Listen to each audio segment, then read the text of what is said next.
Well, Chiefs fans, you got to make some draft choices. We're going to walk you through that. It is our first of the official offseason run of Mock Draft Monday on Locked On Chiefs. From the land of the free and the home of the Chiefs, this is the Locked On Chiefs podcast. Welcome back to Locked On Chiefs, part of Locked On Podcast Network, your team every day for free on every platform. Thanks for making us your first listen. Check out another Locked On show for your next one. Today's episode is brought to you by Ultimate Football GM. If you want to be a GM, if you've ever dreamed of it, go check out at ultimate-gm.com or look it up on the app stores. You can get it wherever you need to. You get 100% free bonus when you use our franchise code. That is Locked On in all caps in the game Ultimate Football GM.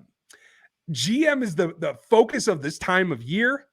And I know I told you guys last week, we're going to talk wide receivers in free agency. That certainly will affect the outcome. We're going to talk about what happens for the coaching staff on the defensive side. We have a lot to come up, but today is Monday, and we figured we'd jump right into the fray.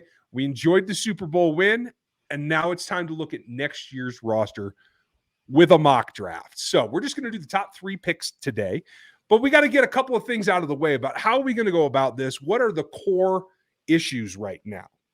And this could change in free agency. I hope that it does. But for you, Chris, what are the top 3 needs for this roster? Edge. Well, okay. So I want to be clear here. Based on what the Chiefs have under contract right now is how I'm doing this. Edge, tackle, and still wide receiver probably would be my top 3. I concur. I would let safety creep in there fairly close, along with defensive tackle. But again, that's just based on who's on the roster today. We expect free agency to fill one or both of those positions in, at least I do. So we're going to concentrate on those 3 big premier positions. They are 2 of the 4 pillars in offensive tackle and edge rusher. And then there's the wide receivers that a lot of people feel now is right up there with them and quarterback and cornerback. I'm not quite ready to say that, but I do feel that wide receiver is nearly as important, particularly when you're running an offense with Patrick Mahomes. What I would argue, though, and I understand why you wouldn't say that because it's not one of the 4 premium positions. I think it's become a premium position because of what they're paying wide receivers. So I think that's what's really caused it to get up to that point, because you're looking at wide receivers that are now getting $30 million a year contracts, $25 million a year contracts. That's getting up there with those other premium positions. So I think that's why it becomes a more of a valuable position at this point. Yeah, and that's as good an argument as any. If the APY is approaching what the other positions are getting paid, that makes sense. My only thing is going to be that I think what we just saw in this last season is a wide receiver core that didn't have anyone near that level in terms of compensation. They were still able to move the ball at will, still had a record season in passing yards, and was still able to win a championship. So just between you, me, and all of our fans, should we consider it as much as edge or tackle? I think we have to, because I don't think it's fair to continuously ask Patrick Mahomes to lift the team around him. And really, I think that's what you're doing if you continue to give him guys that aren't those premium guys. And I'm not saying you have to go out and sign a guy. I'm not saying you got to go pay somebody $25 million to come play wide receiver. But if I'm Kansas City, I'm looking at Patrick Mahomes being my starting quarterback for the next 10 years at least. And I'm probably going to be drafting a wide receiver every 2 or 3 years, and maybe every year for the next couple of years until you get your room full. Yeah. I mean, and you're going to continually have to get your room full. I see this as, again, back to a reload mentality. You're going to bring in some veteran presence. Hopefully Juju is at the top of the list. And I know free agency is going to fall before the draft, folks, but I think it's going to be a mix forever going forward. Right now, the only guys you have under contract are Kadarius Toney, Sky Moore, and MVS. Those are your guys that have played snaps for you. And yes, Marcus Kemp's not even under contract at this point. So can't even count him. And he's not really played that wide receiver position for you to begin with. He did when he had to. Right. Because, kudos to him for being able to do what he's able to do. But you don't want to have to put your QB in that position. I agree. So there should be a free agent acquisition. Still have to draft some talent. I do think that is the way that it's going to go. So in this particular mock draft, and we'll see what happens in free agency if we have to change our philosophy. But for today, we are going to consider in the top 3 rounds a wide receiver if one falls that we feel has value. Now, I've done preliminaries on a lot of these players. I am by nowhere near done evaluating any of these 3 positions. At NFL 33, you've seen some wide receiver listings from Dan Harms, one of our folks over there, our lead film analyst. But we also have top 5s out right now in edges and in tackles. Let's hope that that's the way that it works out, and we can select one of those players because I'm confident in those 15 players right now. Problem is the Chiefs are picking 31, so who knows if that's actually going to happen, right? That's exactly correct. And really quick, before we go into drafting these positions, let's take a look at the Chiefs picks that they actually do have as of right now. Yeah, that is a good point. Let me see if I can just get that started. And so I believe there we go. Yeah, this is the estimation, and it is in several parts in estimation by PFF, who is right now today. We're going to rotate these draft machines as we go through the offseason. We'll use PFF today, but they have 31, 63, and 95 are the 3 we'll be selecting today in a 3-round mock draft, according to PFF. They also have the trade value at 123 from Miami, 133 from Philadelphia through that maneuver as well, 68, 178. And then they have the comp picks at 217, 219, 257. Those are unofficial. That's just a guesstimate, along with their final actual picks, one that they received from Atlanta, 227, and the 251 that is their own. So what is that? A grand total of 12 picks. They're not going to stay put. We're not going to do trades today, but we know they're not going to stay put. So I think that there's no way. Yeah, exactly. I think that sets up what we need to do. And so we're going to make our first selection on the backside of a message from our pals. And while we are talking about the NFL draft, this is a perfect time to talk about our friends over at Ultimate Football GM. You guys need to go check out this game. This game is phenomenal. I really enjoyed playing it. I took 3rd place in the host league. Chris Carter of Locked On Steelers took 1st place. It is now your turn to compete and to try to be an NFL GM. If you've ever dreamed of becoming an NFL GM and managing your own football franchise, your dream can come true, and this game is definitely for you. You'll manage every strategic aspect of your team, play through seasons, and lead your team to glory, trying to build a dynasty. With Ultimate Football GM, you're responsible for controlling the destiny of your franchise by hiring the right coaches and coordinators, trading players, and what we're getting ready to do here in just a second, doing a draft and drafting players to your team to try to win every single season. You're also going to be dealing with free agency and the salary cap, so that is also included in this game. This game is a lot of fun. I really enjoy playing it. It is a realistic game, and it is very challenging. Ultimate Football GM is completely free and playable offline. Play on the go as you want and when you want to. We've created a Locked On League for you to compete against Locked On fans all over the world. Can you be the ultimate Locked On Football GM? Locked On Chiefs listeners get 100% free boost to their franchise when using the promo code Locked On, all caps, in the game store. That's Locked On in all caps. So make sure to check it out today. To download the game, just visit ultimate-gm.com or look it up on the stores. That's ultimate-gm.com. Ultimate Football GM. Start your dynasty today. Why, yes, I will. Thank you very much. I am ready for that. So, as we reviewed, Chiefs are selecting 31, 63, and 95 in the first 3 rounds. Those are the top 100 picks.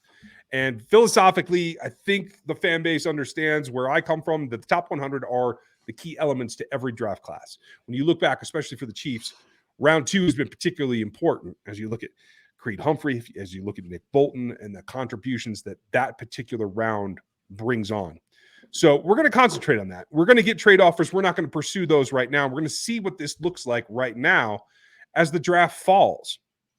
So I'm going to kick this off here, and we're going to let every pick come through. And even if we're offered a trade, we're going to decline it because we want to see what's available to us at 31. And so the first thing we'll take. I just have to say, funny enough to me, Kansas City has been very successful in the second round, but they've also been successful in the later rounds, 4th through 7th, which we're not going to get to today. they've been extremely successful at. You look at last year's draft class, Joshua Williams was a 4th-round pick, I believe. Jalen Watson was a 7th-round pick. Najee Johnson, Isaiah Pacheco, all those guys came in the later rounds of the draft. So that is definitely something to take, look into and don't just figure that those picks are going to get thrown away. Kansas City's going to do something with them. I have to agree. And I think that is packaging for a move up, packaging to replace what you packaged to move up, that kind of concept. I think there are a number of interesting things. So let's see what happened in this scenario. Right now, the Chiefs have 4 trade partners that are looking to move around, the top being the New Orleans Saints at 40. I have no interest in moving back into the second round if I'm Brett Veach. I expect them to move up, if anything, so we're going to ignore that. We look at the edges that came off the board. It was Will Anderson first. It then came Tyree Wilson at 8. I don't think that actually happens, but that's okay. Lucas Van Ness is a really interesting player, but 11 is really, really rich for my blood, so that's not something we'd be interested in anyway. Then Miles Murphy at 21, Andre Carter at 23, Nolan Smith, who I really like, but probably only for a 3-4 base, at 24, and then Will McDonald, just the pick before us, to those Philadelphia Eagles. Those were the edges that came off. Anything stand out to you that seems outlandish at this point? I don't think that there's any way that many edges go in the first round. I just don't. We'll see. Kansas City didn't. It's come out after the draft this year that Kansas City didn't expect that Karlaftis was going to be there in the draft. So they were not expecting him to be available when they picked last year. So to me, it would be a surprise if that many edges went in the first round. But if it's that year of the draft, it's that year of the draft, and we'll see. Fair enough.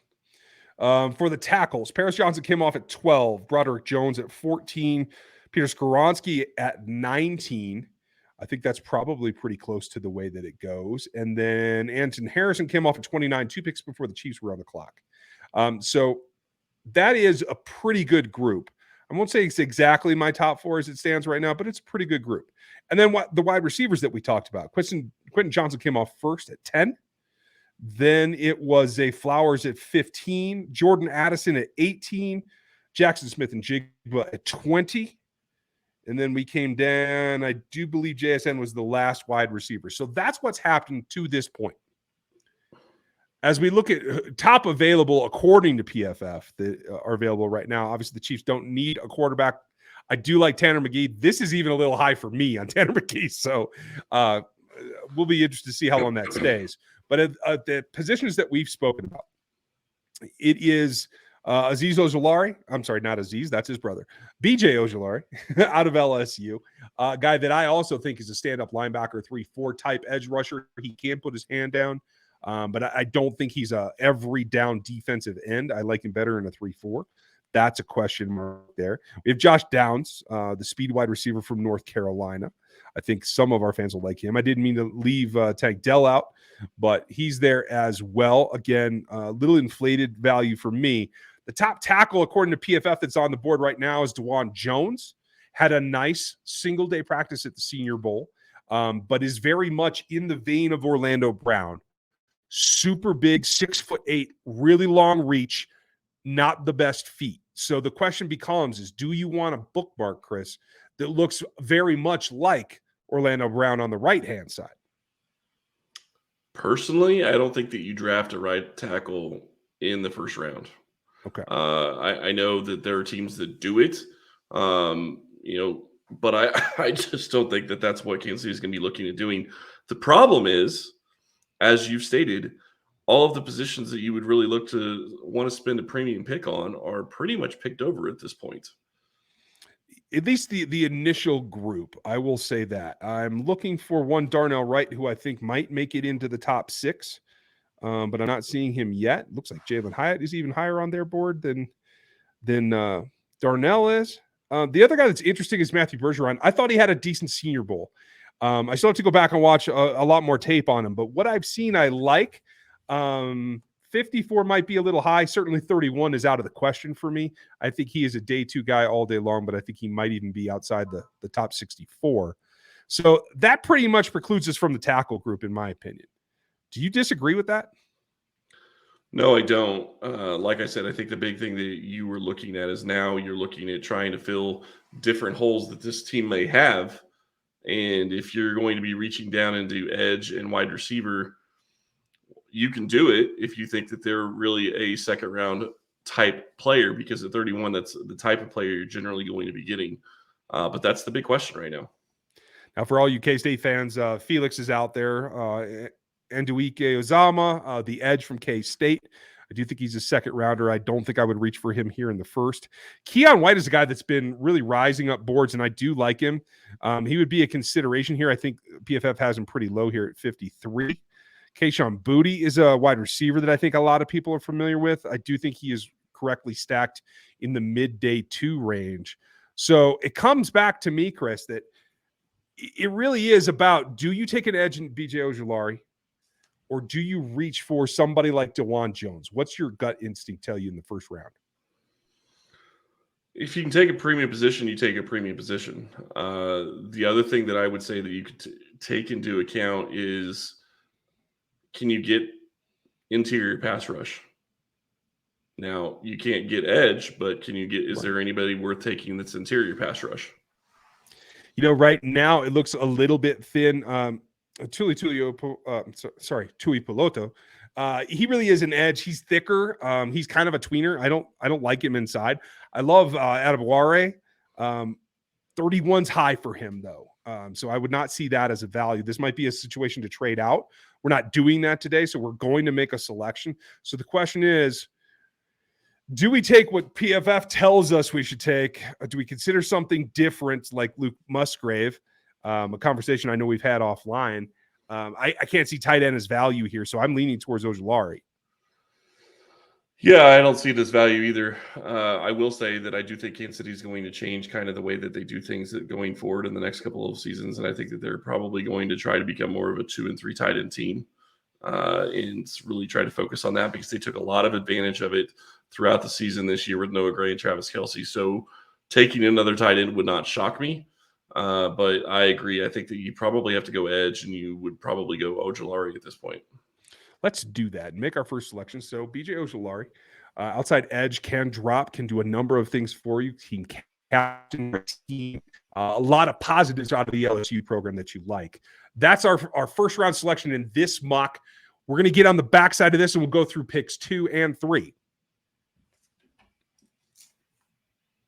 Okay, this is where it gets interesting. This is kind of the magic hour.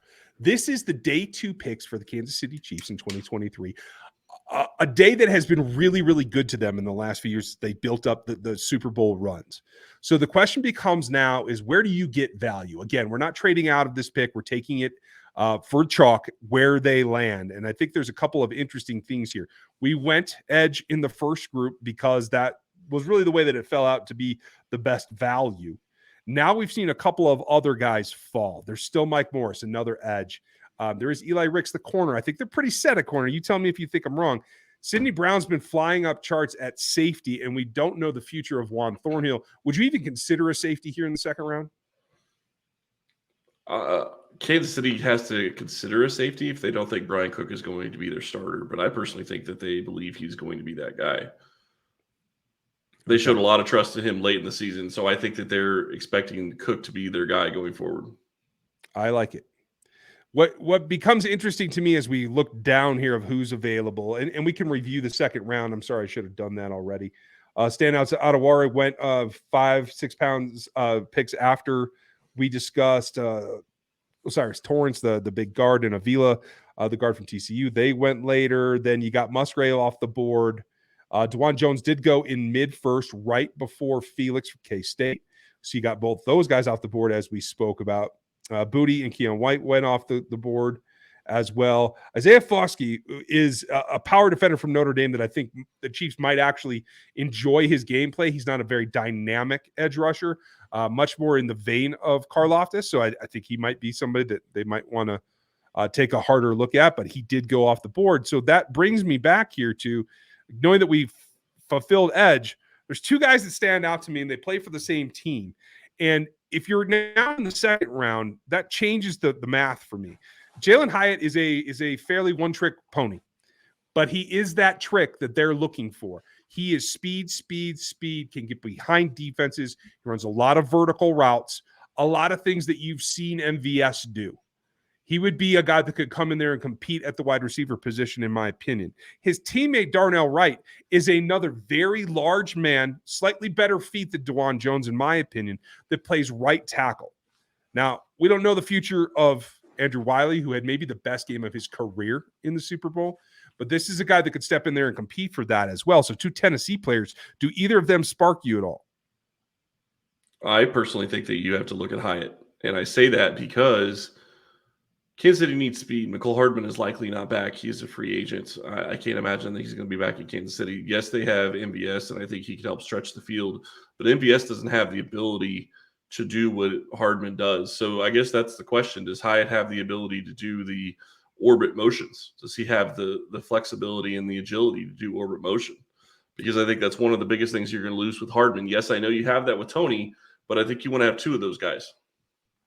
Yeah, no, I understand that. I think Sky Moore could still pull that off. So I'm counting him in that as another option. I haven't seen Hyatt do orbit motions. I think he's capable of it. I think it's more the directional type stuff that he could be susceptible to or scary to other teams to. So I think that's an option. Darnell Wright is the option we talked about there, but I did find something as we scroll down a little bit.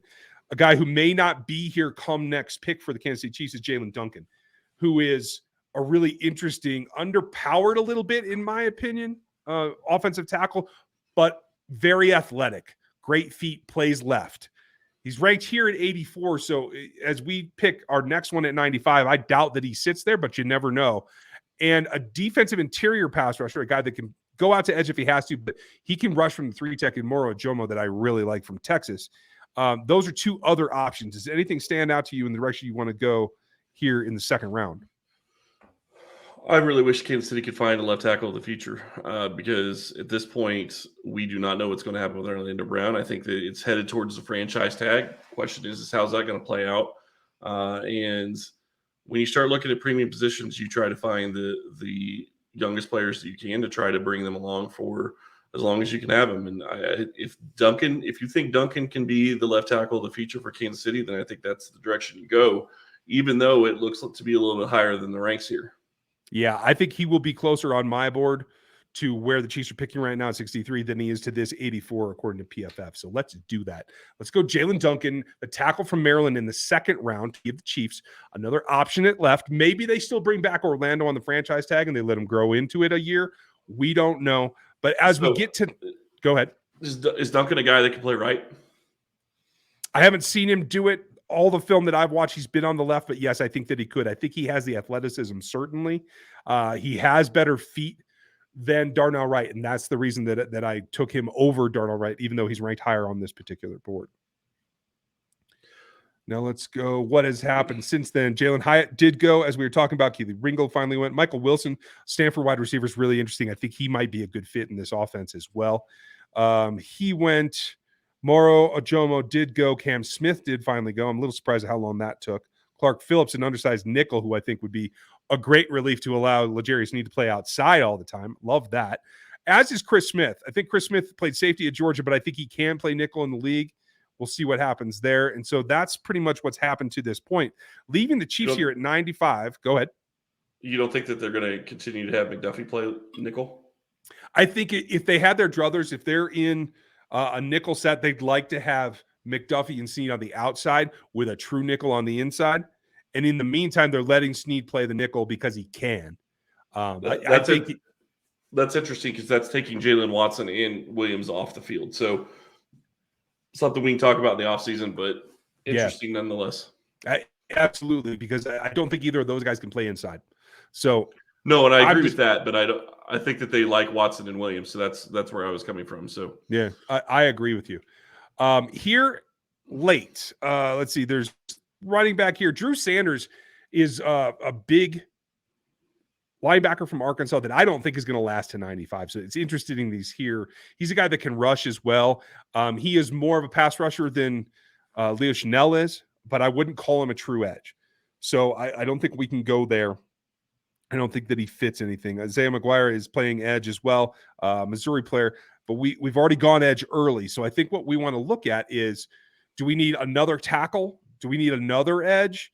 Or do we get into this space where we look at one of my favorite X's in this draft in A.T. Perry from Wake Forest, a big, powerful, little skinny, but a guy that can go up and get the ball for you, X-type receiver. Would that interest you? Because Cedric Tillman's right behind him, maybe the two premier X's in this draft. Yeah, it's definitely something Kansas City is going to need, because right now we do not know what's going to happen with Juju, and I don't think that is going to be the place that you want MVS playing. I think that if you go out and you draft another wide receiver, I think Sky Moore, one of the things that we haven't talked about, I think Sky Moore is actually going to have a much bigger role in 2023 than he had in 2022. He's got to have time in the playbook, and I think that's going to help. Obviously, Tony's going to have that as well.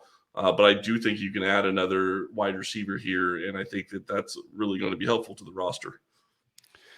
I do see that Trey Palmer is available. A lot of Nebraska fans, in case you're going to like that, I like him here as well. I do have him behind both Tillman and Perry, so I will say that. Chiefs' next pick is at 123, so I think we kind of run through where we have the options here. I like either Perry or Tillman. I'll leave it up to you if you're comfortable with going with that position. Yeah, I'm good with either, so I'll let you decide who you think is a better fit for this offense. I like Perry's a little bit more versatile, in my opinion, so let's put him on this roster, and we will wrap it at that. That's a really interesting draft, and I think in the end, I'm going to let this auto pick so we can close it out because I neglected to set that correctly. What ends up going on we got the big three with an edge, a tackle, and a wide receiver. You can see that coming along. Now you get into positions that aren't necessarily dire needs, and the Chiefs can pick and choose. They will have their favorites. I do think there will be trades. We didn't do that today. That's okay, but we'd like to know what you think. Would you be happy with this? Or do you feel that this fulfills need in a way, given the situation, what was on the board at the time, that you can feel comfortable with? Particularly the Perry pick. I might be out on a limb on that one. A lot of people might have taken Tillman there in the interim when both were on the board. But at pick 95, I like both of them at that point. So, folks, leave us your comments down in the YouTube comments. Make sure you like, sub, and hit the bell over there. And let us know in the Spotify reviews and the Apple reviews what you think in terms of these three picks as well. You can find us at Locked On Chiefs on Twitter, and would love to see the feedback. This is our first run through it of the offseason. Wanted to get a quick look at what the top 100 might look like. And Chris, I feel pretty satisfied. How about you? Yeah, I feel pretty good about it. I think that it's if you can get an edge, a tackle, and a wide receiver in your first three picks, I think you set up this team for very good success going forward. I think it's a super cool process. And folks, we will get into the farther down picks as well. I know you all want to know about some of the more intriguing picks at Roshan Johnson last into the fourth round. Who knows? That's about the opening window where I would go running back is the top of day three. Isaiah Pacheco, I think, has solidified his role, but a 1-2 punch takes some of the load off of Jerick McKinnon, who I do think will return. I think that's probably a good thing as well. Do you double up on an edge rusher like KJ Henry? Love that concept. Give you a little bit more athleticism and development time. Yeah, and I wouldn't mind doubling up at edge. I just don't know that I see McKinnon coming back. Ooh, I would love to have him back. No, I would love to have him back. It has nothing to do with wanting him back. No, but you don't think it might happen. Well, I'm thinking that he's going to find somebody that's going to offer him money. Look at what he's able to do this year. All the TDs scored. I think somebody's going to offer him a contract. Gotcha. Okay. That's my guess. If not, I love a fifth round pick of Deuce Vaughn from K-State as well. So you guys know what we can maybe do with some of the smaller, quicker guys. So let's see what happens. Thanks for watching this one. Let us know what you think of it, and we'll do another draft next Monday. So have a good day. Wide receiver talk coming this week. What's going to go on free agency coming this week? If we get confirmation of coaching changes, we'll run that down as well. And just looking at how they run it back, as Chris Jones said the other day at the parade. Thanks. Enjoy your Monday night. We'll talk to you tomorrow.